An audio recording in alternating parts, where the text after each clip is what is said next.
दोस्तों स्टडी 91 के YouTube channel में आप सभी का बहुत बहुत स्वागत है। दोस्तों आज आप सभी के समक्ष भारतीय संविधान की क्लास में अगले लेक्चर को लेकर हाजिर हूं दोस्तों, जिसमें हम पढ़ेंगे आज भाग 2 के बारे में। भाग 2 में दोस्तों हम पढ़ते हैं नागरिकता के बारे में, ठीक है। और यहां पर हम पढ़ते हैं अनुच्छेद 5 से लेकर 11 तक की बातें करेंगे। देखिए अनुच्छेद 1 से लेकर 4 तक में हम लोगों ने पढ़ा संघ एवं उसके राज्य क्षेत्र से संबंधित तमाम सवालों के बारे में और राज्यों के पुनर्गठन के बारे में पढ़ा।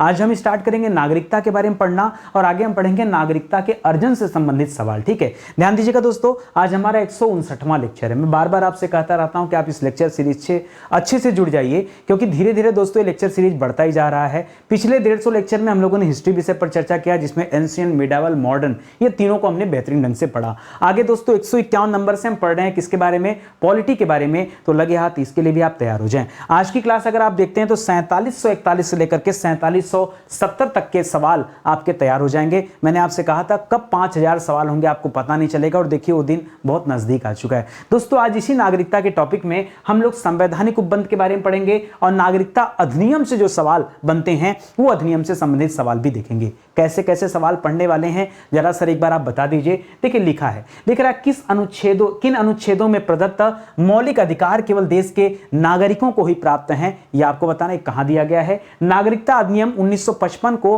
अब तक कितनी बार दोस्तों संशोधित किया जा चुका है, या फिर नागरिकता अधिनियम 1955 को पहली बार कब संशोधित किया गया, आखिरी बार कब संशोधित किया गया, संविधान के किस भाग में नागरिकता का विवरण दिया गया है, संविधान के प्रारंभ पर नागरिकता किस अनुच्छेद में है, नागरिक बनने के लिए सर्व प्रमुख शर्त क्या है। इस तरह के तमाम ऐसे सवाल हैं जो आपसे आपकी परीक्षा में पूछे जाते हैं। तो आप अपने साथ एक कॉपी कलम लेके बैठिएगा ये चेक करने के लिए कि कितनी शानदार तैयारी आपकी हो पाई है। देखिए आप ही लोगों के डिमांड पर दोस्तों यहाँ मॉडर्न हिस्ट्री का बैच दोस्तों चल रहा है, सुपर सेलिंग बैच है, बहुत शानदार बैच है। अब मुझे कहने की ज्यादा आवश्यकता नहीं कि आप इस बैच को ज्वाइन कर लीजिए, ठीक है। जो समझदार बच्चे हैं वो जान गए और वो आराम से ज्वाइन कर लिए हैं। हिंदी की बैच भी आ चुके दोस्तों, तो हिंदी वाला बैच भी ज्वाइन कर चुके हैं। यहां दोस्तों पॉलिटी का न्यू बैच जैसा कि मैंने आपसे कहा था कि आ गया है, ठीक है, बस स्टार्ट ही हो रहा है दोस्तों। और यूपी स्पेशल का नया बैच स्टार्ट हो रहा है, तो आप लगे हाथ इसके लिए भी तैयार हो जाएं, ठीक है। ये हमारा हेल्पलाइन नंबर है, कोई जानकारी चाहिए तो कॉल करके संपर्क कर सकते हैं। मैं आता हूं सीधे अपने सवालों पर और पढ़ना आरंभ करते हैं। ध्यान दीजिएगा दोस्तों, आज जो हमें पढ़ना है ये हमारा 159वां लेक्चर है और 4741 से लेकर के 4770 तक के सवालों पर चर्चा करने वाले हैं। सवाल किससे संबंधित हैं, तो नागरिकता से संबंधित सवाल है। पहला सवाल आपकी स्क्रीन पर है कि संविधान के किस भाग में नागरिकता का विवरण है। तो दोस्तों अगर भाग की बात करेंगे तो दोस्तों कुल भाग कितने हैं संविधान में, कुल भाग कितने दोस्तों, तो हमने पढ़ा है कुल भाग कितने हैं, कुल 22 भाग हैं संविधान में, ठीक है। चाहे आप इन्हें भाग कहते हैं चाहे हम इन्हें अध्याय कहते हैं, क्या कहते हैं, कुल 22 भाग या कुल 22 अध्याय हैं, ठीक है, याद रखेंगे। और उसमें नागरिकता जो है वो किसमें है दोस्तों, तो याद रखेंगे भाग 2 में नागरिकता है, ठीक है। यही दोस्तों आपसे पूछ सकता है कि किस अनुच्छेद में नागरिकता है, तो क्या बताएंगे, अनुच्छेद 5 से लेकर अनुच्छेद 11 तक में क्या बताया गया है, नागरिकता से संबंधित प्रावधान के बारे में बताया गया है। यह सवाल आपको याद रखना है। दूसरा सवाल क्या आ सकता है परीक्षा में कि नागरिकता प्राप्त करने के लिए शर्तें निर्धारित करने का अधिकार किसको है। भाई इसके लिए नियम कानून कौन बनाता है, तो नियम कानून बनाने का काम तो भैया भारतीय संसद को है। तो याद रखेगा उत्तर क्या हो जाएगा, भारतीय संसद, ठीक है। तो नागरिकता संबंधित कोई भी नियम कानून हो, कोई भी नियम और कानून हो तो जिम्मेदार कौन है दोस्तों, याद रखिएगा जिम्मेदार है भारतीय संसद। वही नियम कानून बनाती है कि किसको भारत का नागरिक माना जाएगा, उसके लिए क्या क्या शर्तें होंगी, सब कुछ यही तैयार करती है। लिख रहा किन अनुच्छेदों में प्रदत्त मौलिक अधिकार केवल देश के नागरिकों को ही दिए जा सकते हैं, यह आपको बताना है। तो दोस्तों यहां कई सारे अनुच्छेद हैं, जैसे हम पढ़ते हैं दोस्तों अनुच्छेद 15 के बारे में, हम पढ़ेंगे अनुच्छेद 16 के बारे में, हम पढ़ेंगे अनुच्छेद 19 के बारे में, हम पढ़ेंगे अनुच्छेद 29 के बारे में और अनुच्छेद 30 के बारे में। याद रखेगा ये जो 5 अनुच्छेद हैं, कितने अनुच्छेद है दोस्तों, ये 5 अनुच्छेद जो हैं ये केवल और केवल भारतीय नागरिकों को मिले हुए हैं, तो इसको याद रखेंगे। सवाल फिर से पढ़िए, करा किन अनुच्छेदों में प्रदत्त मौलिक अधिकार। आप जानते हैं दोस्तों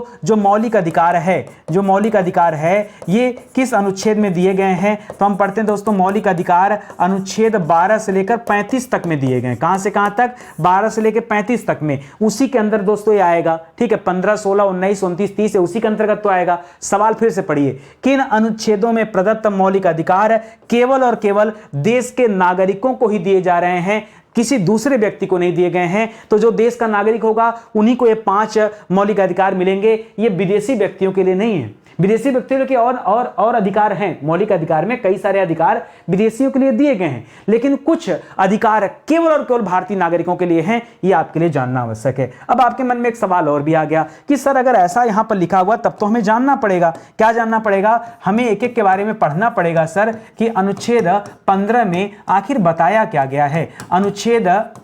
अनुच्छेद 16 में बताया क्या गया है। अनुच्छेद 19 में क्या बताया गया है। अनुच्छेद 29 में क्या बताया गया है। अनुच्छेद 29, 30 एक साथ कर लेते हैं, ठीक है। अनुच्छेद 29, 30 में क्या बताया गया है। अब तो सर पढ़ना पड़ेगा।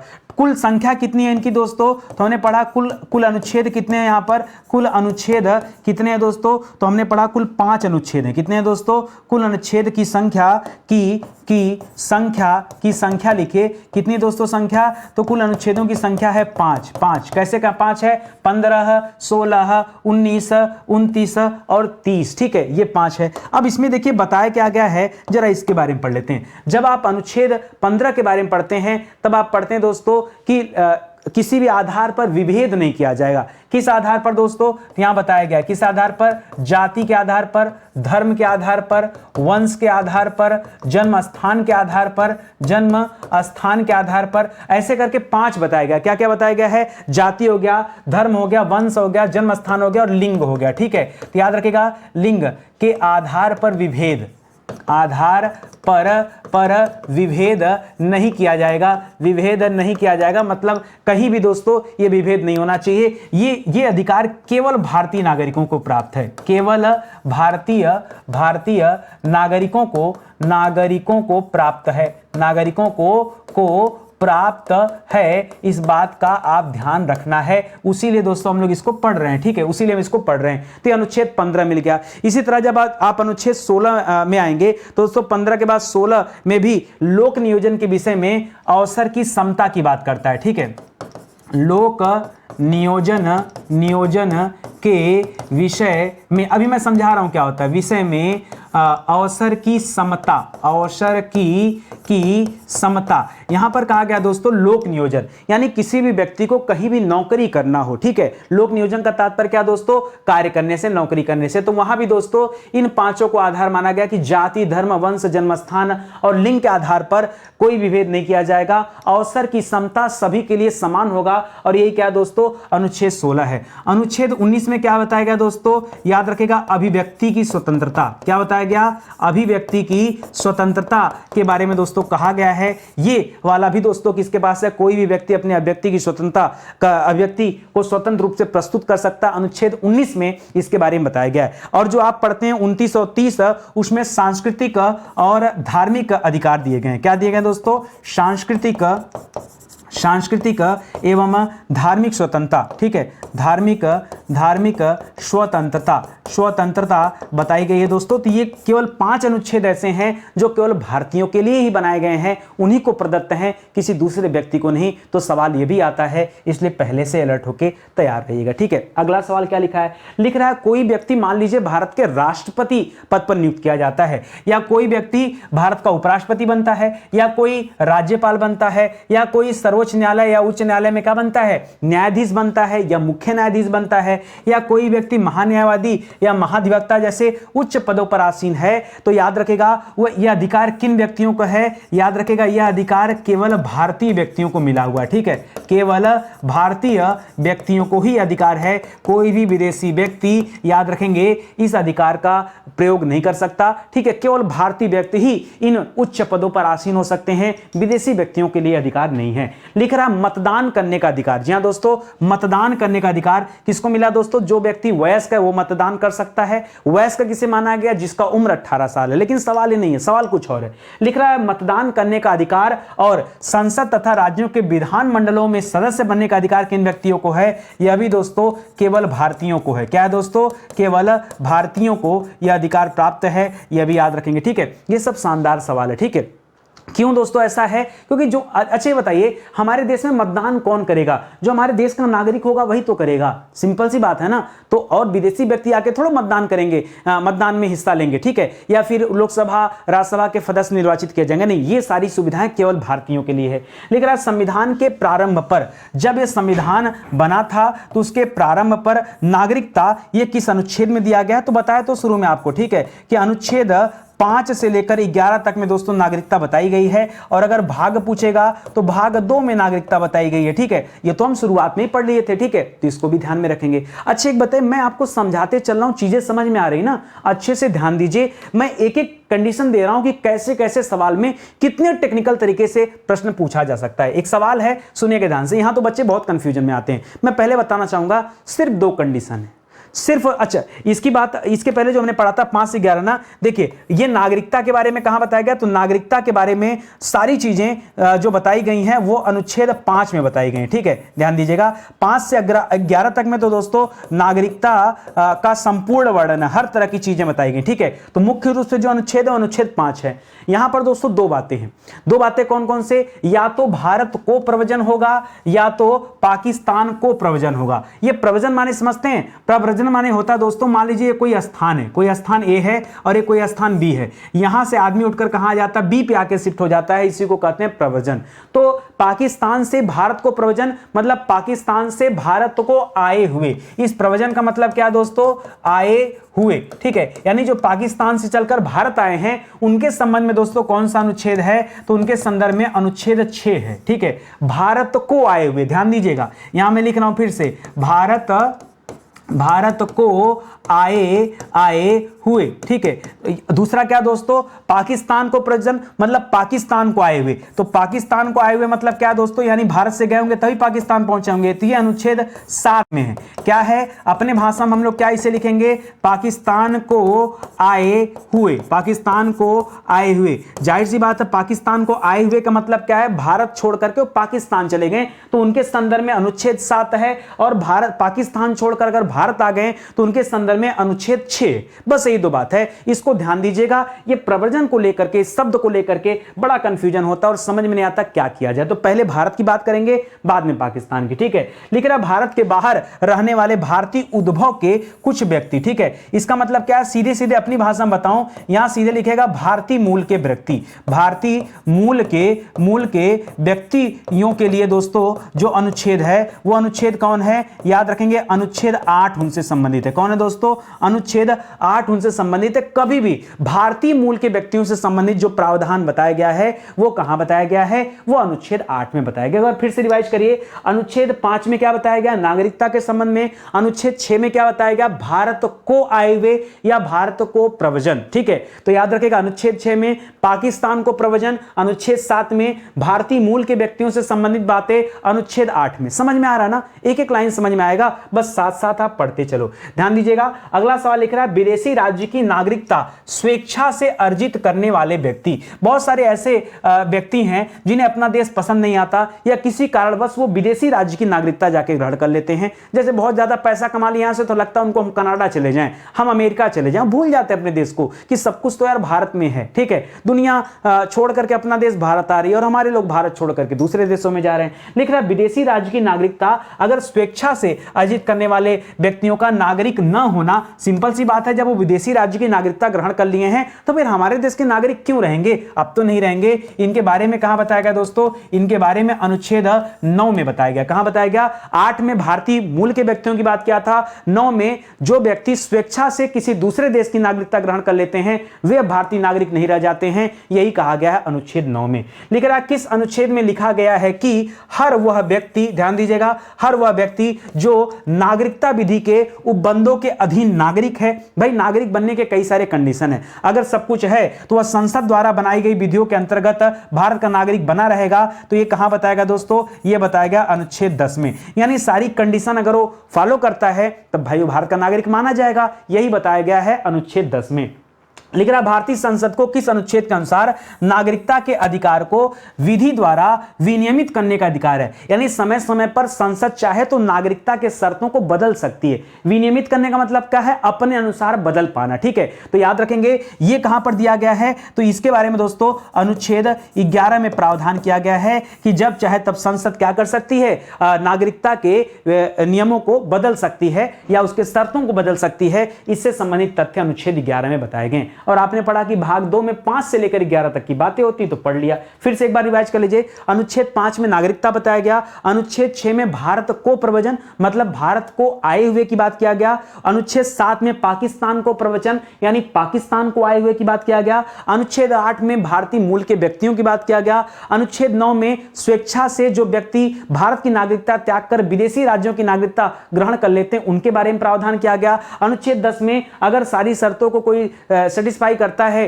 तो भारत का नागरिक माना जाएगा, अनुच्छेद 10 में। और अनुच्छेद 11 में क्या किया गया, यह नागरिकता से संबंधित नियमों में चेंजेस करने की बात की गई, यह अनुच्छेद 11 में कहा गया। इतनी बात तो था, और इसके अलावा और है क्या यहां पर। ठीक है, आगे बढ़िए। लिख रहा संविधान द्वारा प्रदत्त नागरिकता के संबंध में संसद ने एक व्यापक नागरिकता अधिनियम ये कब लागू किया। जब संसद को लगने लगा कि नहीं हमें एक अलग से नागरिकता अधिनियम ही बना देना चाहिए, कानून बनना चाहिए। यह पहली बार दोस्तों नागरिकता अधिनियम बना है। नागरिकता अधिनियम 1955 कब बना दोस्तों, नागरिकता अधिनियम ये पहली बार दोस्तों 1955 बनाया गया।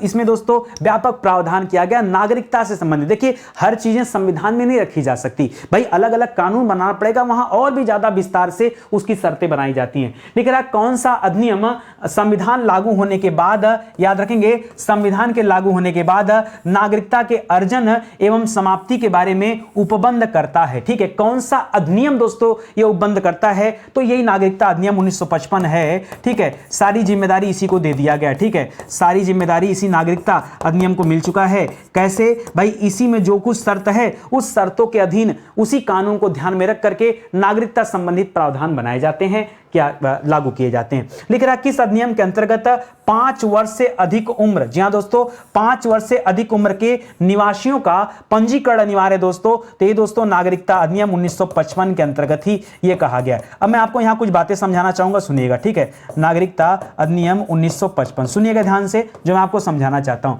दोस्तों। अगर हम ये आपसे कहें जैसे भारत में कोई व्यक्ति पैदा हो गया तो पैदा होते ही नागरिक हो जाएगा क्या, हाँ नागरिक मान लिया जाएगा, लेकिन दोस्तों उसको उसका नाम जो सूची में ऐड किया जाएगा वो इस नागरिकता अधिनियम 1955 के तहत किया जाएगा। और कब किया जाएगा, जब वो व्यक्ति 5 वर्ष या उससे अधिक का हो जाएगा तब किया जाएगा। इसीलिए आप देखते होंगे छोटे छोटे बच्चों का आधार कार्ड बनता तो है, लेकिन दोस्तों वो आधार कार्ड बाद में चेंज कराना पड़ता है जब उनकी उम्र 5 या उससे अधिक वर्ष की हो जाती है। तो पैदा होते ही नागरिकता तो मिल जाता है, लेकिन दोस्तों उन्हें काउंट डाउन नहीं किया जाता, उन्हें मतलब शामिल नहीं किया जाता। एग्जांपल देता हूं आपको, जैसे जब हम साक्षरता की बात करते हैं, ठीक है, हम पता करते हैं भारत में साक्षरता दर कि कितनी है साक्षरता दर। ठीक है, तो दोस्तों साक्षरता दर में गिनती किया जाता है। मान लीजिए भारत में रहने वाले 100 लोग हैं, तो कैसे पता किया जाएगा कि 100 लोग में लिटरेसी रेट क्या है, कितने साक्षर व्यक्ति हैं, गिनती किया जाएगा। तो कैसे समझ में आएगा, उसके लिए एक प्रावधान किया गया। क्या प्रावधान किया गया, जो व्यक्ति अपना नाम लिख और पढ़ सकता है उसको हम साक्षर मानते हैं। बाकी उसके ज्ञान की और कोई जो है बहुत बड़ी सीमा नहीं, बस एक जो व्यक्ति अपने नाम को लिख ले अपने हाथ से और पढ़ ले, उसे क्या मान लेते हैं, उन्हें हम साक्षर मान लेते हैं। अब आप आज देख रहे होंगे आजकल कि 5 वर्ष से छोटा बच्चा जो होता है, ठीक है, या 2, 3, 4 साल के बच्चे भी अब अपना नाम लिख लेते हैं और पढ़ भी लेते हैं, है कि नहीं। इसका मतलब उन्हें साक्षर माना जाएगा क्या, नहीं। नियम है, साक्षर मानने के लिए पहला नियम तो यह है। दूसरा नियम हम सभी आप ध्यान नहीं देते हैं कि उसकी उम्र कम से कम 7 साल होनी चाहिए। कंडीशन लगा है, 7 साल के से छोटा बच्चा भले ही नाम लिख ले, भले ही चीजों को पढ़ ले, लेकिन उसे हम साक्षरता जब लोगों की गिनती करते हैं तब उसे हम काउंट नहीं करते हैं। यह सवाल परीक्षा में आता है। उसी तरह ये वाला भी सवाल है कि देखिए पैदा होते ही तो भारत का निवासी हो जाता है, लेकिन फिर भी कम से कम 5 साल उसका उम्र होना चाहिए अगर हम यहां काउंटिंग की बात करते हैं तो। यही छोटी छोटी बातें हैं, हम अगर ध्यान नहीं देंगे तो आप किताबों को लेकर के छोटे छोटे चीजों को आप पढ़ने के दौरान समझ नहीं पाते हैं। और क्लास जब अटेंड करते हैं तो टीचर का फर्ज बनता है कि हम छोटी बड़ी चीजों पर आपका ध्यान केंद्रित करें और समझाते चलें, ठीक है। इसीलिए स्टडी 91 बेस्ट है। देखिए जो हमारी किताबें आती है ना वो भी बड़ी शानदार है, एक बार लेके देखिए, पढ़ के देखिए, आपको खुद ब खुद लगेगा कि जो इंसान यूट्यूब पर इतना मेहनत कर सकता है वो इंसान अपनी किताबों पर, अपने कोर्सेज पर कितना मेहनत करता होगा। ये हमारा हेल्पलाइन नंबर है, आप जैसे भी चाहे वैसे इन किताबों को खरीद सकते हैं, online offline, cash on delivery, हर चीज अवेलेबल है, बस आपके अंदर इच्छा हो खरीदने की। ठीक है, आगे बढ़ते हैं। अगला सवाल देखिए, लिख रहा है नागरिकता अधिनियम 1955 को अब तक कितनी बार संशोधित किया जा चुका है, यह बताना है। तो दोस्तों हमने पढ़ा कि नागरिकता अधिनियम आया कब था, हमने पढ़ा कि नागरिकता अधिनियम ये आया कब था, तो हमने पढ़ा 1955 में आया था। भाई 1955 में तो आया था, और कब कब संशोधन हुआ है, तो याद रखिएगा पहली बार जो संशोधन हुआ है वो हुआ दोस्तों 1986 में। ठीक है, दूसरी बार जो संशोधन हुआ है वो हुआ दोस्तों 1992 में। ठीक है, गिनती करते जाइए। तीसरी बार जो संशोधन हुआ है वो करना पड़ा हमें 3-5, क्या करना पड़ा 3-5। चौथी बार जो संशोधन हुआ, जब 3 कर लिया तो 5 भी करिए, 3-5। पांचवी बार जो संशोधन हुआ है वो हुआ दोस्तों 2015 में, 3-5-15। ठीक है, और छठी बार जो संशोधन हुआ है वो हुआ 2019 में। ठीक है, अब किताबों को पढ़ेंगे तो कहीं 4 बार लिखा है, कहीं 3 बार लिखा है, कहीं 8 बार लिखा है, पता नहीं क्या भैया, हमें माफ करिए। ठीक है, एथेंटिक बुक फॉलो करिएगा, जो चीजें आपको दे रहा हूं वो समझिएगा। तो ये 6 बार संशोधन। तो अगर ये सवाल आ रहा है कि अब तक कितनी बार, तो हम क्या बताएंगे दोस्तों,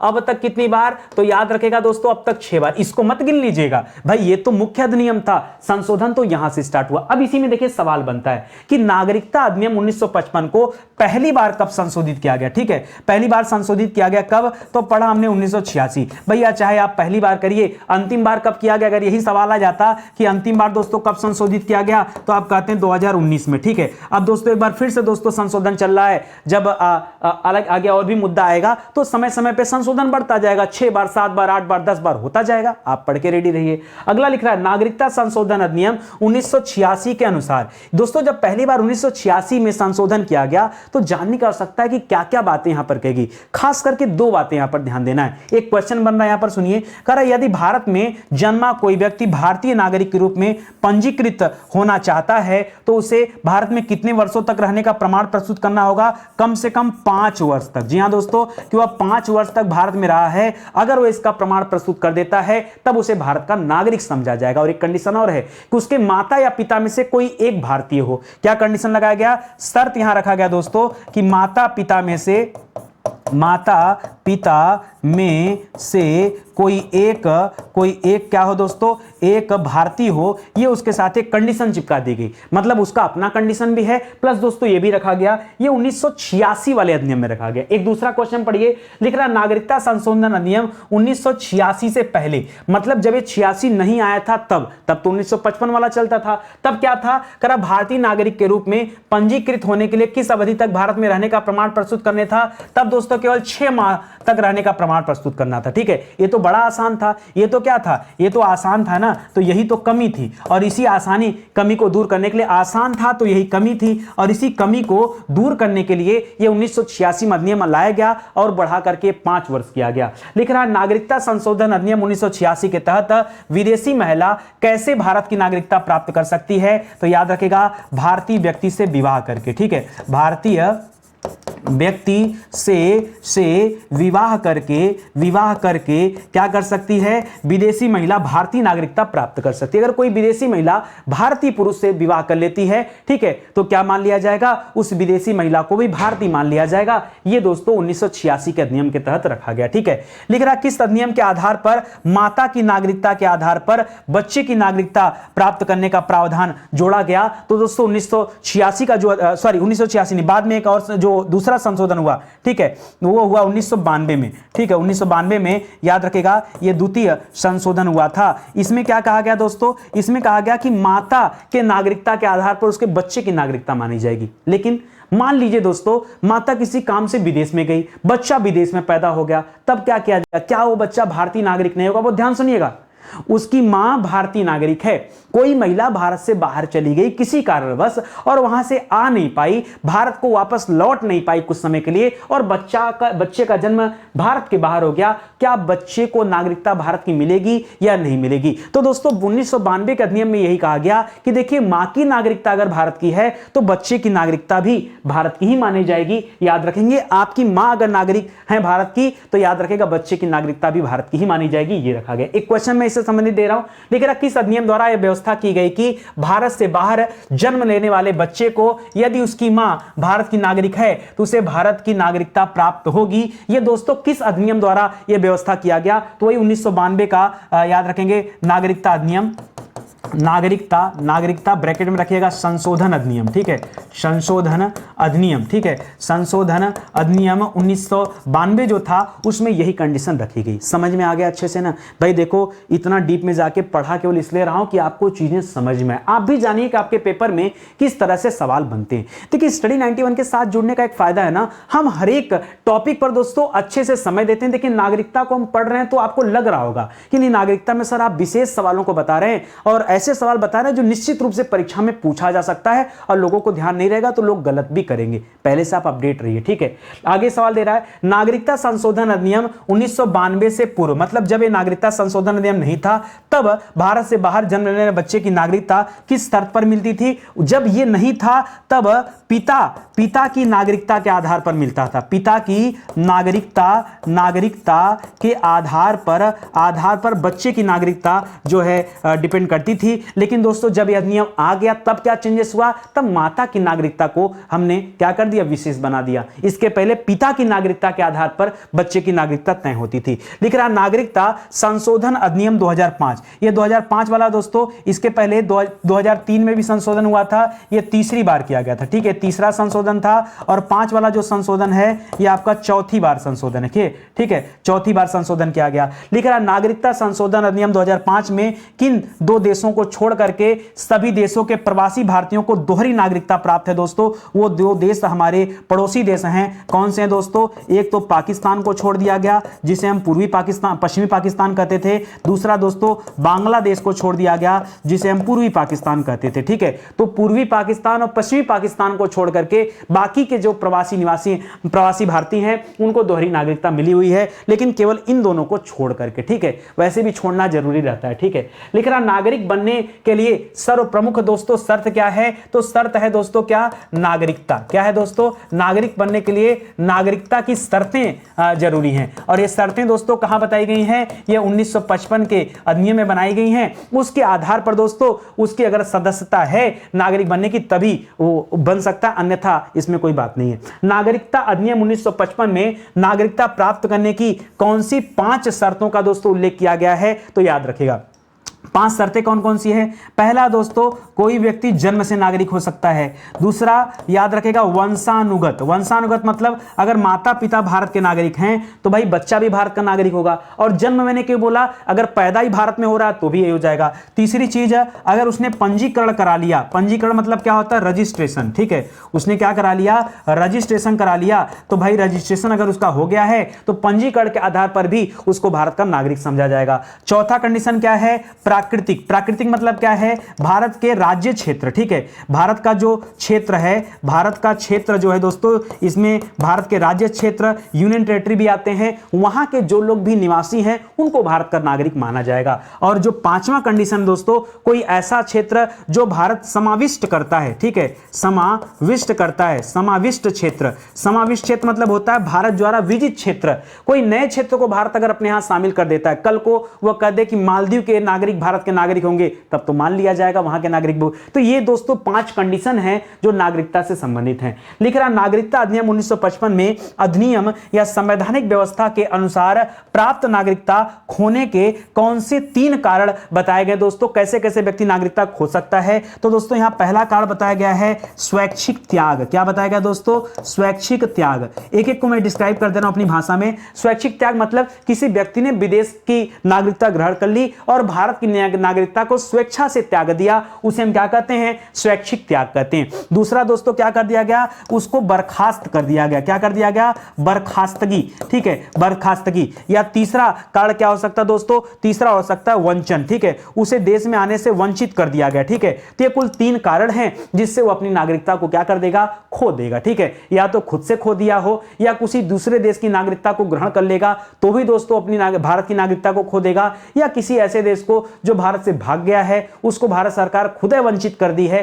तो भी उसकी नागरिकता समाप्त हो जाएगी। इस तरह से कुल 3 प्रावधान है जिससे उसका नागरिकता क्या हो सकता है, समाप्त हो सकता है। लिख रहा नागरिकता खोने की किस विधि को परित्याग के नाम से जाना जाता है? तो परित्याग मतलब आपने स्वेच्छा से किया है, ठीक है, तो याद रखेगा स्वेच्छा से किया है तो स्वैच्छिक त्याग को ही दोस्तों परित्याग कहते हैं। लिख रहा है दोस्तों जब कोई व्यक्ति अपनी नागरिकता का परित्याग करता है तो उस व्यक्ति का कौन सा बच्चा भारत का नागरिक नहीं रहता है। मान लीजिए कोई व्यक्ति भारत का नागरिक रहे, लेकिन दोस्तों जब वह व्यक्ति अपनी नागरिकता का स्वेच्छा से परित्याग कर रहा है तो दोस्तों उसका कौन सा बच्चा नागरिक नहीं रहेगा? जो नाबालिग रहेगा। क्या रहेगा दोस्तों? जो नाबालिग बच्चा होगा उसका। नाबालिग बच्चे से क्या मतलब है? जिसका उम्र दोस्तों क्या हो, 18 वर्ष से कम, ठीक है, 18 वर्ष से कम उम्र के जितने बच्चे होंगे उस व्यक्ति के, वो सभी अब भारत के नागरिक नहीं माने जाएंगे। क्यों? क्योंकि उनके माता पिता ने नागरिकता त्याग दिया है, तो फिर बच्चे की नागरिकता कैसे रहेगी? ये कंडीशन है यहां पे। लिख रहा अन्य राष्ट्र की नागरिकता धारण करने के लिए भारत की नागरिकता स्वेच्छा से छोड़ना, ये कौन सी विधि आती है, किस विधि के अंतर्गत आता है दोस्तों? तो याद रखेंगे इसी को परित्याग कहा जाता है। क्या कहा जाता है? परित्याग। और कैसा परित्याग है? याद रखेगा स्वैच्छिक परित्याग कहा जाता है, ठीक है, स्वैच्छिक परित्याग कहा जाता है। हमने कहा ना भारत में बहुत सारे एक्टर एक्ट्रेस हैं जिन्होंने विदेशों की नागरिकता ग्रहण कर लिया, कोई कनाडा जाकर, कोई अमेरिका जाकर, अलग अलग देशों की नागरिकता उन लोगों ने ग्रहण कर लिया है। इस तरह से भारत से की नागरिकता उनकी समाप्त हो गई है। तो सवाल ऐसे ही बनते हैं, ठीक है। और सबसे बड़ी बात यार कि पढ़ाने में इतना मजा आता है ना कि कब हमारा ये सेशन स्टार्ट होता है और कब समाप्त हो जाता है, सच बताएं तो पता नहीं चलता, ठीक है। और अच्छी बात है क्लास, कुछ लोगों की तो हालत ये है कि लोग क्लास पढ़कर बोर हो जाते हैं। हमारे लिए तो अच्छा है ना कि हम क्लास पढ़ के बोर नहीं होते हैं, हम तो अच्छे से क्लास पढ़ रहे हैं और समय का नहीं पता चलता कि कब समय समाप्त हो जा रहा है। ये दोस्तों बहुत सारे विषय पूरी तरह से पढ़ा दिए गए हैं, ये उन्हीं के हैंड रिटन नोट्स हैं जिन्हें आप हमारे वेबसाइट या एप्लीकेशन से परचेज कर सकते हैं। बाकी आइए जुड़े रहिए साथ में, तो तैयारी अच्छी बनती रहेगी। अच्छा, जो हमारे पेड प्रोग्राम है दोस्तों, निवेदन करता हूँ एक बार आप ज्वाइन करके देखिए, आपका दिल न जीतूं तो बताइएगा यार, जब फ्री वाले क्लास में आपका दिल जीत ले रहा हूं तो जो हमारी पेड प्रोग्राम होगा जहां आपने 2 पैसे खर्च किए हैं, वहां तो दोस्तों आपको बहुत कुछ सिखाना बाकी है। इसलिए मैं कह रहा हूं समय मत वेस्ट करिए, आइए ज्वाइन करिए और अपनी तैयारी को आगे बढ़ाइए, ठीक है। किताबें भी लीजिए, उससे भी आपको समझ में आएगा कि अन्य किताबों से हमारी किताबों में क्या अंतर है, ठीक है। मिलते हैं अगले लेक्चर में, तब तक के लिए बहुत बहुत धन्यवाद आपका, बहुत बहुत धन्यवाद। वीडियो को लाइक करिएगा, शेयर करिएगा, चैनल को सब्सक्राइब करिए, कमेंट करिए। बहुत सारा काम है, कुछ काम मैं करता हूं, कुछ काम आप भी कर लीजिए, ठीक है। तो मिलते हैं अगले लेक्चर में, तब तक के लिए बहुत बहुत धन्यवाद। जय हिंद, जय Bharat. Thank you so much.